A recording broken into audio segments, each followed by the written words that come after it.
Pues bien, yo creo que voy a tener que dejar un poco a los lados toda esta temática general y pasar a uno de los horribles, el cáncer de pulmón. El cáncer de pulmón es la fase de conflicto activo. Fíjense que estamos aquí en una fase fría. Tenemos las manos frías, los pies fríos, las extremidades frías, estamos en constante estrés. Esa es la fase de cáncer de pulmón. Que para la medicina es una patología oncológica independiente. Bueno, para la nueva medicina germánica es la fase de conflicto activo de un SBS, es un programa biológico especial y sensato de la naturaleza, en el que se presentó un choque biológico por miedo a la muerte. Esta reviste peculiaridades muy interesantes. Según sea, miedo a la muerte de uno mismo, aparecen nódulos simples, de nódulos múltiples, disculpen, en el pulmón de la persona, en los alvéolos del pulmón de la persona. Y si ocurre por miedo, el conflicto por miedo a la muerte de otra persona, un hijo, un amigo, incluso un animal, una mascota, puede aparecer entonces en forma de nódulos solitarios. O sea, un nódulo solitario en el pulmón. Pero estos nódulos, en última instancia, son convertidos por la oscura perspectiva que la medicina convencional ha puesto en los procesos considerados como cancerosos. Es decir, no hay salida, tienes cáncer, aquí se termina. Entonces te propongo a ver si logramos hacer algo con quimioterapia, radioterapia, cirugía, y todo el mundo sabe lo que significa eso. Bueno, evidentemente cuando viene el anatema y el ataque, el pánico brutal desencadenado por las mentiras y engaños que se han vertido alrededor del cáncer, evidentemente es explicable de que la persona se sienta condenada a muerte y aparezca y sea tan común la aparición del cáncer de pulmón, al margen de si eres fumador, si estás consumiendo sustancias agresivas o lo que fuere, incluso de los factores hereditarios. Lo importante es justamente heredar patrones de conducta y eso lo vamos a tratar después. Herencia y nueva medicina germánica será un tema de una charla. Por eso, como pueden ver, este curso que inicialmente era corto, ya todavía no hemos terminado ni la mitad del primer módulo. Y cada vez que ustedes me preguntan alguna duda, le incorporo nueva información y por esto se ha ido extendiendo. Espero que esto no les moleste porque, bueno, el objetivo es satisfacer todas las interrogantes que ustedes presenten. Pues bien, basta con que una persona le comenten que tiene cáncer y este veredicto condenatorio venga, de hecho, de boca de un especialista en la que se tiene toda la confianza porque se supone que el tipo sabe lo que hace, para que esa amenaza mortal ponga a correr el programa biológico de supervivencia que le corresponde. ¿Cuál es el objetivo? Incrementar la masa alveolar, aumentar los alvéolos, esos sacos del pulmón que varios centenares de millones están formando la masa pulmonar. Los alvéolos son alrededor de 750 millones de alvéolos. Pues bien, esa extraordinaria masa pulmonar de alvéolos se incrementa de manera general porque el objetivo es incrementar la función ventilatoria para que haya mayor aporte de oxígeno. No, me quiero morir. Ese es el cáncer de pulmón, simplemente. No, me quiero morir. Una conversación detenida. La mayoría de los pacientes que llegan a mi consulta con un conflicto basado justamente en una amenaza y en un pronóstico médico de esos terribles de no llegas a fin de año, no puedo hacer nada por ti, desarrollan paralelamente un cáncer de pulmón. Y después los médicos tienen la osadía de llamarle a eso, metástasis. Pero bien, vamos a seguir porque la gracia viene, lo más espectacular viene ahora.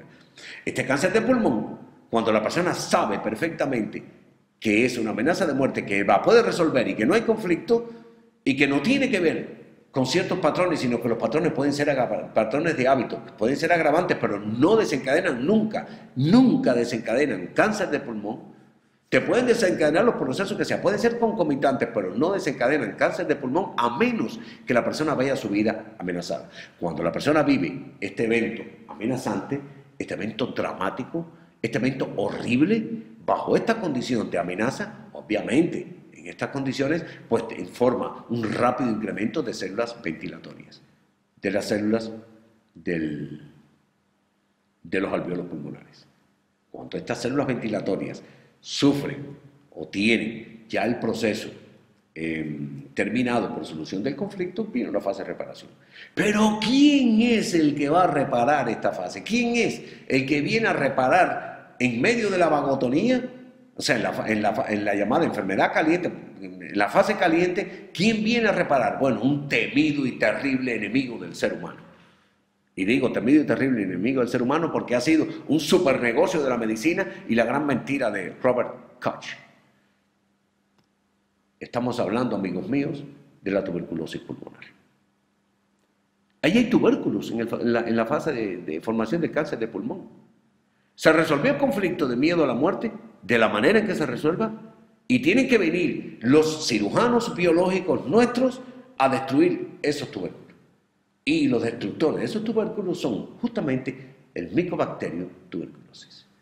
Estas micobacterias, como también las hay para el hígado, o sea, hay micobacterios que producen tuberculosis hepáticas y que producen tuberculosis en diversos órganos con una orientación paleoencefálica, o sea, de los órganos del paleoencéfalo. Allí hay muchas tuberculosis y estas tuberculosis simplemente son interpretadas por la medicina como agresiones, las ataca con medicamentos y perpetúa el proceso, muchas veces generando más daño que el propio proceso que venía en camino sucediéndose. Ahora, es curioso, ahora gritamos a bombo y platillo que hemos casi erradicado la tuberculosis pulmonar. Pero desafortunadamente los niveles de cáncer de pulmón han aumentado. ¿Cómo no van a aumentar, Dios mío? Si es que hemos quitado los cirujanos de mi cuerpo y hemos dejado que el proceso se perpetúe porque nunca le hemos dicho al paciente, tu problema del pulmón no se debe al cigarro, no se debe al afecto, no se debe a las radiaciones, no, tu problema del pulmón se debe al miedo a la muerte que se generó en cualquier situación. Allí está el brutal error de la medicina convencional que ha convertido en mártires a millones de seres humanos. Mártires de un error, de la mentira y sobre todo mártires de los oscuros manejos económicos. Pues bien, la tuberculosis pulmonar es la fase de curación, es una enfermedad caliente obviamente, es un proceso infeccioso, es la fase de curación de un cáncer de pulmón. Si no hay bacterias, como la mayoría de los casos sucede, si no hay bacterias, obviamente la persona simplemente tiene que encapsular. Y eso es una curación no biológica, pero resuelve, hace cápsulas, hace quistes. Y cuando estos quistes, por carecerse de la bacteria correspondiente, cuando estos quistes aparecen en una prueba, se consideran como quistes benignos y simplemente ya pasó el proceso y el médico nunca se enteró. ¿Cuántas veces no estamos amenazados de muerte, resolvemos el conflicto por un evento cualquiera, amenazados de muerte, vivimos un accidente horrible, nos quedamos en una situación dramática, empezamos que vamos a morir? Imaginen que vamos en un auto, se vuelca el auto, se vira de cabeza el auto, estamos trancados dentro de él, sentimos el olor de la gasolina, sabemos que estamos en una carretera aislada, sentimos que no van a llegar a tiempo, ahí está gestándose inmediatamente un proceso de formación, de incremento del miedo a la muerte y del cáncer de pulmón. Que después lo resolvamos. Después lo resolvemos. Aparecen procesos, aparece la sudoración, si tenemos las bacterias. Aparece la sudoración nocturna, aparece la fiebre, aparece la falta de aire, aparece el proceso inflamatorio. Es lógico, hay que romper esos, porque ya desapareció el miedo a la muerte.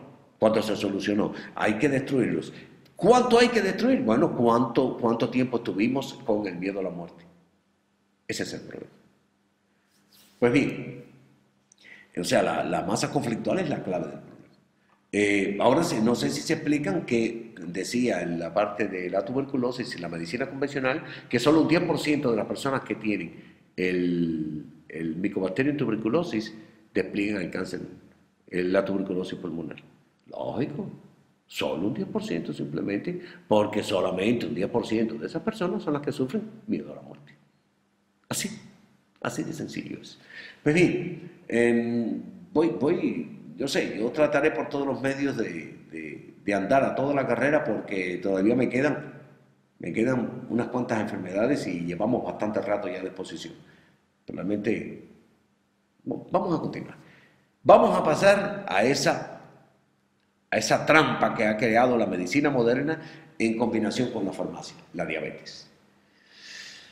Aquí estamos en la fase de conflicto activo simpático-tónica que se caracteriza por una disfunción de las células pancreáticas. Las células beta de los islotes Langerhans, que son productoras de insulina.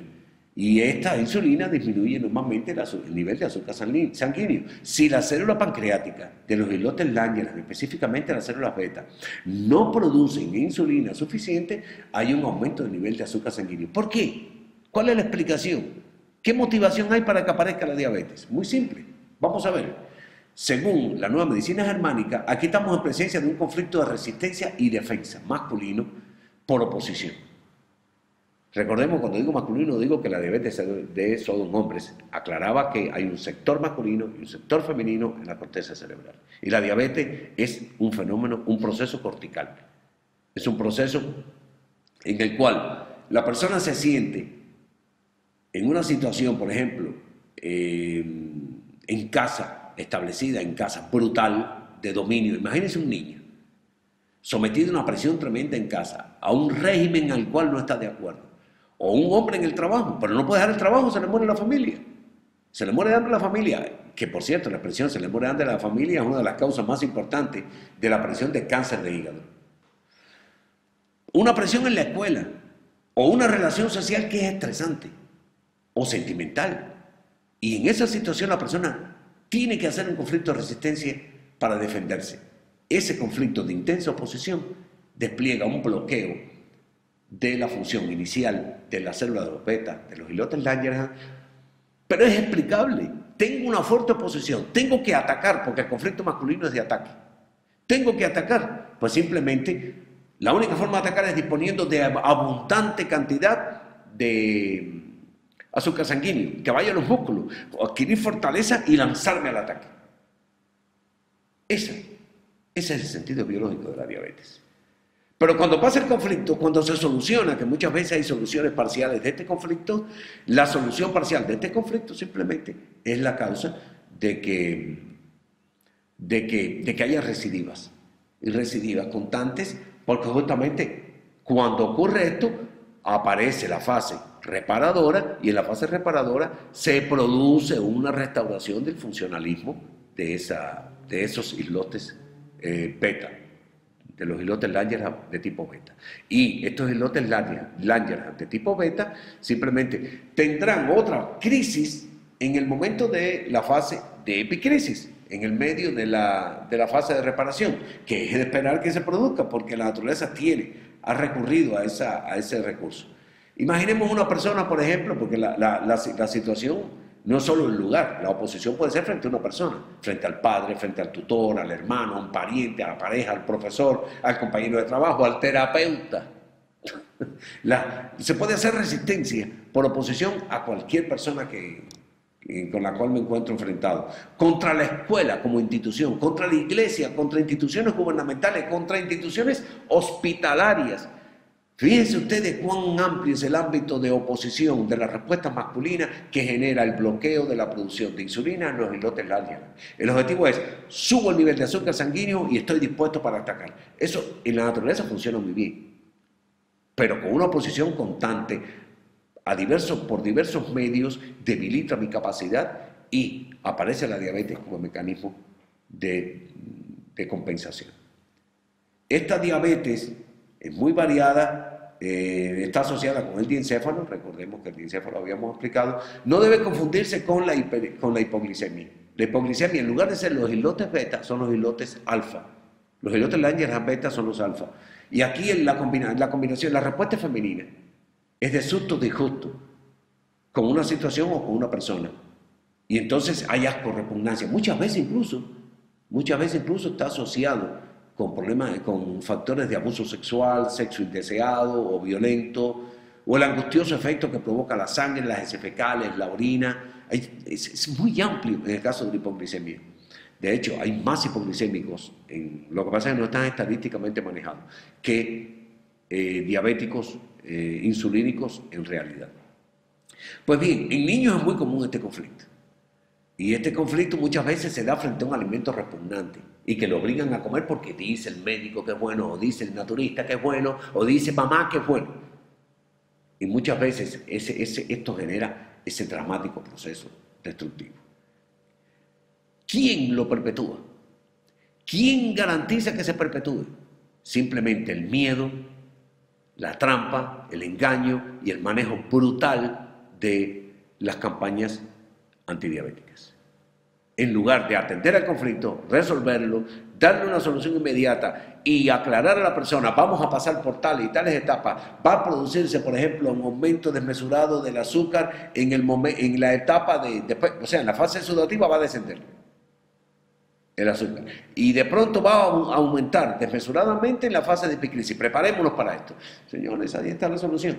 Fíjense que la diabetes mellitus 2 es un problema tan grave para tratar por parte de los terapeutas. Yo recuerdo todo el trabajo que yo pasé como terapeuta para tratar estos asuntos antes de conocer los temas de la medicina germánica. Resolvía el problema, pero el trabajo era angustioso porque yo no trataba el conflicto que estaba implícito en el proceso. Desde que empezamos a tratar el conflicto implícito en el proceso, empezaron las diabetes a tomar sentido y empezaron a resolverse. Solo avisarle a la persona, vas a pasar por una etapa de epicrisis con cambios dramáticos. Pero si eres diabético de tipo 2, entonces tienes un riesgo, el tremendo riesgo de que ocurra una combinación simultánea de un conflicto de rechazo, la diabetes típica o de resistencia, con un conflicto de miedo asco, de hipoglicemia típica. Es lógico, si yo estoy rechazando, mientras más rechazo el azúcar o los alimentos con azúcar,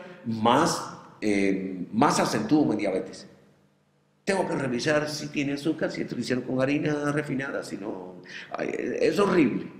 Pero adicionalmente que si esta fruta que me hace daño. Pero entonces el conflicto de asco-rechazo que se genera asociado con esto, incluso el temor al pinchazo del tratamiento con las agujas, puede generar muchas veces una combinación de un conflicto de resistencia, diabetes típica, con un conflicto de miedo asco, hipoglicemia típica. Los centros cerebrales están frente uno al otro, pero cada uno en un sector cerebral de cada lado cerebral. Y a partir de allí, pues entonces aparece la llamada diabetes tipo 2, que incluye una combinación hiper o hipoglicémica. ¿Qué es lo que pasa? Que en el momento del proceso hay un descarrilamiento en la reparación, y ese descarrilamiento se produce porque si está acentuado el conflicto miedo-asco, la gente hace una hipoglicemia. Si está acentuado el conflicto de resistencia, la gente hace una hiperglicemia, porque a fin de cuentas tenemos cerebro para responder tanto masculina como femeninamente. El problema es en qué sentido se acentúa el conflicto. Los terapeutas nunca prestan atención a esto y los diabéticos pululan. Cada vez hay más diabéticos, cada vez hay más problemas y cada vez hay más ganancias para las compañías productoras de insulinas no naturales. Pues bien, vamos a pasar ahora a otra de las soberbias, la hipertensión arterial.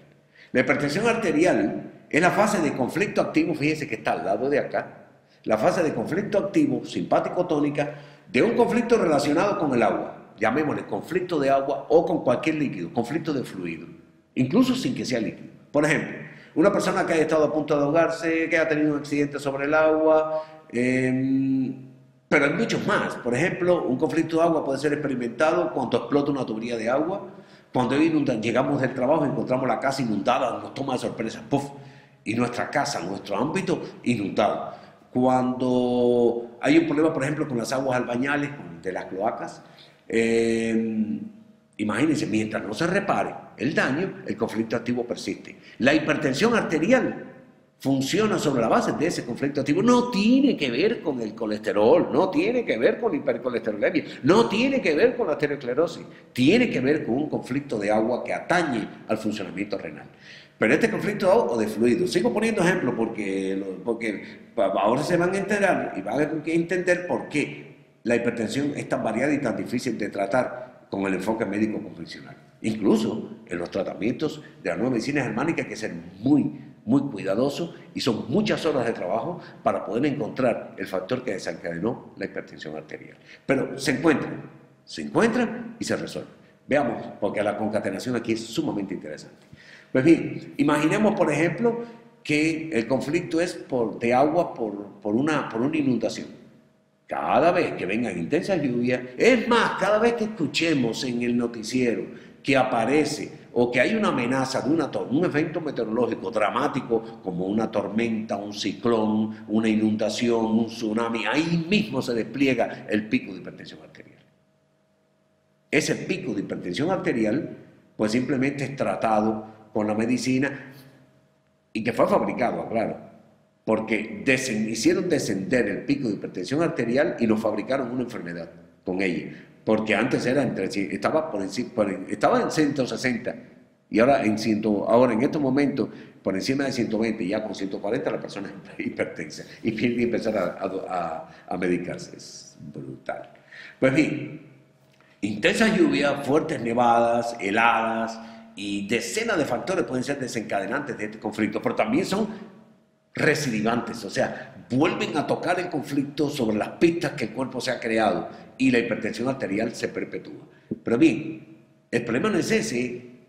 Vamos a ver cuánto duraría un proceso de hipertensión arterial, porque estamos en esta fase inicial, pero cuánto duraría el proceso de reparación de un conflicto y lo que viene detrás de la hipertensión arterial por no ser tratada adecuadamente por el enfoque médico. Lo que viene detrás. Seguimos. Que no tiene nada que ver con hipercolesterolemia ni con arteriosclerosis. Pues bien, este conflicto que le decía no es solo por agua, sino también por fluido, puede producirse. Escuchen, fíjense la hipertensión arterial hasta qué punto llega. A un proceso angustioso asociado con vertidos químicos que sean nocivos para la salud. Eso es un conflicto de fluido. Vertidos de aceite en vías marítimas y fluviales. Eso es un conflicto de fluido. Fugas de gases, temor a infusiones que te den a tomar, inyecciones por medicamentos. Las campañas masivas de vacunación son una clave en el proceso de la aparición de la hipertensión arterial. Bueno, toda esa parafernalia de miedo que ya yo había referido, los citostáticos. Es más, el combustible, el aumento de los precios del combustible puede desplegar un conflicto de agua o de líquido o de fluido. Incluso la incontinencia urinaria puede desplegar, porque son fluidos corporales, pero son fluidos al fin y al cabo. La incontinencia urinaria, los fluidos seminales, los fluidos vaginales, temas asociados con abusos sexuales. Aparece la hipertensión y la gente no se da cuenta que el factor que desencadena la hipertensión es el conflicto asociado con el evento del conflicto de fluido. En todos esos casos la hipertensión acompaña un proceso de necrosis de las estructuras renales producidas, o sea, que son productoras de la orina. El proceso se produce, amigos míos, en el riñón. Es un proceso renal, no es un proceso cardiovascular. Y la medicina empeñada en crear caos sobre un caos mental, pues ha creado un extraordinario caos en la población y una pérdida completa de la brújula biológica que indica la verdadera orientación del proceso. Pues bien, ¿qué sucede? Que cuando ocurre este proceso de necrosis que se produce por este conflicto de las estructuras renales productoras de orina en el parénquima del riñón, con el propósito de ¿qué? De asegurar la producción de orina, que puede hacerse escasa, pues entonces el cuerpo despliega un SBS, ya sabemos lo que es el SBS, programa biológico, que corresponde a esta fase activa. El objetivo de la hipertensión arterial es proteger de un proceso renal dramático que se está produciendo por un conflicto de agua o un conflicto de fluido. Si yo la paro, perpetúo el conflicto renal. Bien, ¿qué sucede? Que el proceso de reparación es muy largo. El conflicto resuelto genera entonces la reparación de la necrosis y esta reparación de necrosis se produce a expensas de quistes renales. Estos quistes renales, ya vimos su característica, a veces son reconocidos con el dramático nombre de tumor de Wilms o nefroblastomas, como tumor canceroso. Todo, según el momento donde tomen el quiste y la forma en que esté dispuesta la producción, allí aparece como benigno y una condición que no tiene problemas de ningún tipo o una cosa terrible que es el nefroblastoma o tumor de Wilms.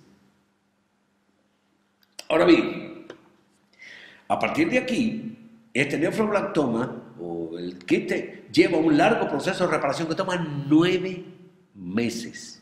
Esos 9 meses hacen que permiten que el pulmón se separe de los tejidos, que era donde estaba adherido para alimentarse, para poder subsistir tras el conflicto biológico que se generó por la hipertensión arterial. Y este quiste renal llega el momento en que se separa porque adquiere su independencia y queda solo adherido a través de un punto, donde a la cavidad que ocurrió la necrosis, que se muestra como un orificio remanente. Y ahí, a esa cavidad se vierte la orina, porque es que justamente el propósito es producir orina.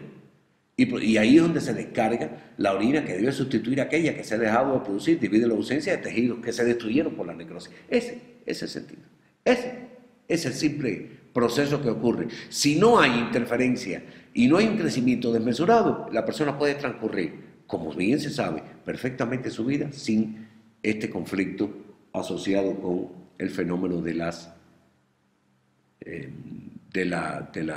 los trastornos cancerígenos del riñón, y se queda en simples quistes renales. Esto es más o menos lo que sucede si ocurriera de manera natural. Si no hay forma de una reparación, obviamente aparece el problema intermitentemente, y el médico, empeñado en quitar la hipertensión, que es la solución al fenómeno, en la fase inicial del conflicto, al conflicto de agua, pues simplemente lo que está generando un proceso a largo plazo espectacularmente dañino. Pues bien, me queda por referir la osteoporosis. La osteoporosis es todo un fenómeno y está asociado justamente con la leucemia, que es la que le toca en orden alfabético. Usted dirá, ¿qué tendrá que ver la leucemia con la osteoporosis? Pues tiene mucho que ver, tiene mucho que ver. Vamos a empezar por la osteoporosis para entender la leucemia. Primero que todo, la osteoporosis se considera como una enfermedad de tipo ósea, es de hueso, y la leucemia como una enfermedad de tipo sanguíneo. La leucemia es justamente un cáncer de la sangre, según la medicina convencional, un cáncer hemático, un cáncer sanguíneo. Pero bien, vamos a ver un momentito un poco, porque la leucemia sabemos que está asociado básicamente como conflicto de reparación que se inició tras un intenso conflicto de desvalorización que afectó al tejido óseo. A ver, vamos a ver cómo se explica esto para que sea fácil de entender. Vamos a ver cómo logro resumir las ideas de la manera más rápida. Supongamos lo siguiente, vamos a poner que una persona siente una intensa desvalorización de sí misma, un violento impacto por desvalorización. El contenido psíquico depende del tejido óseo afectado. O sea, del contenido psíquico, de ese contenido psíquico depende el tejido óseo afectado. Y a la vez, porque es intercomunicante, es sincrónico, a partir del tejido óseo afectado, pues ahí está el contenido psíquico del impacto y también del sector cerebral que será comprometido. Vamos a poner un caso para que nos sea más fácil entenderlo. Supongamos a una persona con dominancia cerebral izquierda. Vamos a suponer que no importa el sexo. Que la persona, bueno, si tiene dominancia cerebral izquierda, es diestra. Tiene el lado derecho del cuerpo dominante. Y se siente desvalorizada porque asume que le ha fallado a su pareja. Soy una mala pareja. O sea, soy una mala pareja como hombre o una mujer. Soy una mala pareja como mujer. La condición de nuestro ejemplo es que la persona tiene el hemisferio dominante, es el izquierdo. O sea, la persona es diestra. Si en ese caso, el que está afectado o el que se afecta a nivel cerebral, donde se produce el foco de Hammer, es en la médula cerebral, en la sustancia blanca, que es neoencefálica. Y el proceso que ocurre genera este foco de Hammer, también se articula específicamente en el caso de esta persona diestra con el hombro derecho. Fíjense una cosa que es importante, si la persona tiene hemisferio dominante derecho, o sea, es zurda, se afecta al hombro izquierdo. Pero en la persona derecha, si el conflicto estuviera relacionado, en lugar de ser con la pareja, como por ejemplo con la madre o con los hijos, por ejemplo, soy un mal hijo o soy una mala hija, estoy hablando de un caso de cualquiera de los dos sexos, soy un mal padre o soy una mala madre, esto afectaría al hombro izquierdo en el plano corporal, en la persona derecha. Y si no, soy una mala pareja, que afectaría entonces el hombro derecho. Pero vamos a centrarnos sobre el hombro izquierdo. Este dramático efecto inesperado y vivido en soledad sobreviene a partir de allí o genera un intenso estrés para resolver la situación tan pronto como sea posible, puesto que amenaza la capacidad de supervivencia. No solo de la relación de pareja, sino también de la supervivencia propia del individuo como tal. Y entonces se despliega el programa simpático tónico, que es la fase de conflicto activo. Esa fase de conflicto activo es en el húmero, o sea, el hueso más largo y voluminoso de la parte superior del cuerpo. El fémur es el de la parte inferior. El hueso más largo y voluminoso de la parte superior del cuerpo que se une al hombro en la articulación escapulohumeral. Allí, en este hueso, es donde viene el impacto. Recordemos que la persona es diestra, tiene el cerebro dominante izquierdo y el cerebro izquierdo dominante, y allí aparece entonces el impacto sobre el húmero derecho. Soy una mala pareja. A partir de esta desvalorización sucede cuando tocamos una pared y encontramos un pedazo vano. Si en casa encontramos un pedazo vano en la pared que está deteriorada, pues llegamos, simplemente cogemos una pica y rompemos el pedacito que está vano. Lo perforamos, le hacemos huecos, así mismo hace el cuerpo. Ante la debilidad en que nos toma la situación, el cuerpo recurre a la osteoporosis, perfora insistentemente, provoca una osteolisis, una destrucción del tejido del hueso en el sector que corresponde con la debilidad que he mostrado. Es una autodesvalorización, recuerden, una pérdida de autoestima. Y esa perforación es la fase de conflicto activo. No se siente, no hay síntomas, es la fase justamente de preparación. Estoy rompiendo el tejido para rellenarlo y fortalecerlo. Cuando resolvió el conflicto, mientras no resuelve el conflicto, está perforándose. Esa es la osteoporosis que muchas veces encontramos en las personas posmenopáusicas. Ya no sirvo para nada, ya pasó mi vida útil. Es absurdo, pero es que eso es propio justamente de la manera actual en que el ser humano cree que hay que estar viviendo por siempre y nunca llegar a viejo. Absurdo, no tiene sentido, ¿no? La idea es esa. Jonathan Swift fue el eminente escritor el que dijo algo parecido, creo que comentó, no cito literalmente, todo el mundo quiere vivir eternamente, pero nadie quiere llegar a viejos. Pues bien, cuando ocurre este proceso, y estoy hablando de una persona joven, estoy hablando incluso de una mujer, si quiere, para referirlo, que no toma pastillas anticonceptivas. Pues si toma pastillas anticonceptivas pueden alterarse muchos procesos. Pero aquí lo básico es que la persona sienta, en este caso, y ya aquí no tiene nada que ver incluso con el consumo de la píldora, que es mala pareja y funciona sobre la base de ese conflicto. Esta condición que genera osteoporosis hay que perforar, como rompo la pared para después rellenarla en la casa, y no rompo toda la pared, porque no habría que destruir todo el cuerpo, sino ciertos sectores. Cuando rompo la pared, en ese pedazo, esa es la fase, eso es lo que equivale a la fase fría, la fase de conflicto activo. Hay que reparar aquello. Y para reparar aquello, el cuerpo hace maravillas. Para que tengan una idea, maravillas. Y una de esas maravillas es eso que tanto miedo nos han sometido, que es la leucemia, que se considera como cáncer de la sangre. La leucemia es un proceso natural y necesario de reparación de un conflicto de autodesvalorización asociado con el hueso. En la primera fase no duele nada. En la segunda fase los dolores son extraordinarios. Hay que intimidar, el cuerpo intimida al individuo a sí mismo para que no se mueva. ¿Y qué hace? Le provoca dolores tremendos, es el periósteo, ¿no? La cubierta del hueso es la que provoca ese dolor intenso.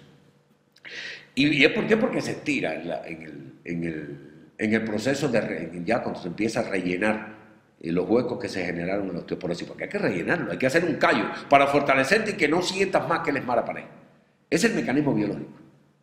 Pues bien, esta leucemia forma parte asociado también con un proceso anémico que garantiza que la persona no tenga movilidad. Mientras se va reparando la médula ósea, justamente la leucemia forma parte de este proceso. No es ningún cáncer de la sangre, ni nada parecido, ni hay que tratarlo con agresivísimos medicamentos ni trasplantes de médula, que lo único que hacen es complicar y asesinar a millones de personas. Si usted mañana tiene un accidente y se hace lesión, se fractura un hueso, vive su pequeña leucemia, vive su proceso osteoporótico, vive su proceso de osteolisis y vive también otra cosa terrible para la medicina. Se forma un calzo, se forma un callo, pero si el médico pinchó para hacer una biopsia, se produce un derrame en el periósteo y puede aparecer lo que se llama osteosarcoma, y entonces el propio método de diagnóstico generó un nuevo cáncer. El osteosarcoma, que no es más que una fase de reparación del periósteo que está en proceso de el proceso reparador en la fase caliente del programa biológico especial y sensato de la naturaleza. Pues bien, así amigos míos, más o menos es como he querido darle una idea. Podría hablar mucho más. La leucopenia que viene después, porque después de esta leucemia, que es un aumento de glóbulos blancos, se produce una leucopenia, una disminución de estos glóbulos blancos. Hay una eritemia, o sea, hay una disminución, o sea, un retardo de la eritropoyesis, de la producción de eritrocitos, de glóbulos rojos, y todo esto está concomitante. Yo no lo voy a explicar ahora. El proceso es bien complejo, pero sí vamos a dedicarnos después, posteriormente, un tema positivo. Pero ya recordemos, siempre, la leucemia no es cáncer de la sangre. La leucemia es simplemente un cáncer inducido por una praxis médica equivocada y un mal manejo de los procesos que allí se producen. La osteoporosis es la fase inicial con osteolisis a partir de un conflicto de valorización o de una simple fractura o una fractura que se produce porque si tomo medicamentos, si pongo un tratamiento, puede producirse el debilitamiento del hueso que el cuerpo me lo resolvió con una anemia cuando me tratan para evitar esa anemia y me dan una falsa sensación de fortaleza, entonces salgo a la actividad y el hueso que está débil, que el cuerpo me había tratado de debilitar con la anemia y con el proceso leucémico, el hueso se rompe. Y entonces se complica el proceso, sucediéndose una cadena continuada de deterioros, justamente por la praxis equivocada o por la información equivocada que hace que las personas recurran rápidamente ante un proceso anémico a una medicación o a un tratamiento naturista que en última instancia lo que hace es enmascarar un real proceso de reparación en que la persona necesita la ayuda del terapeuta, la explicación del factor, la solución de su conflicto que generó la osteoporosis y vivir los eventos de la manera más adecuada y usar las herramientas que tiene el terapeuta para corregir los fenómenos que se están produciendo, que son procesos normales y naturales de un programa biológico especial y sensato de la naturaleza. Les quedó colgando aquí una cantidad de información impresionante. Esta posición está muy incompleta. Y lo incompleto de la posición se debe a que todavía me faltan, amigos míos, la tercera, la cuarta y la quinta ley biológica. Y después la explicación de cómo se sucede. Pero fíjense, apenas estamos en la segunda ley biológica, estamos en condiciones ya de ver cómo se ha manipulado el pensamiento del consumidor de medicamentos común y cómo se ha convertido a una sociedad completa en una sociedad de enfermos y de dependientes de espurios y oscuros intereses de tipo económico y comerciales. Aquí no estamos hablando de política, amigos míos. Aquí estamos hablando de ética. Y estamos hablando de o resuelves el problema del ser humano para el cual estás definida, estamos hablando del destino de la medicina. O lo resuelves o vas a ser sustituida por un enfoque más coherente, más humano, más regular y sobre todo menos económicamente condicionado. ¿Pero qué sucede? Bueno, sucede lo que decía Upton Sinclair. ¿Qué pasa con la mayoría de las personas cuando leen sobre este tema? Sobre todo médicos, más que las personas, porque las personas que se preguntan, bueno, ¿y por qué no aplican esto? ¿Y por qué no se sabe? Esto es demasiado para ser mentira, para ser verdad, cuando los terapeutas, que son los que saben y estudiaron para eso, son los que tienen la clara idea y nunca me lo han dicho. Siempre me han dicho que la tuberculosis pulmonar es mi enemiga. Pero no te han dicho esto. No te han dado la otra opción para que tú lo evalúes. Pero recuerden esto, recordemos a Upton Sinclair. Cuesta hacer que una persona entienda algo cuando su sueldo depende de que no lo entienda.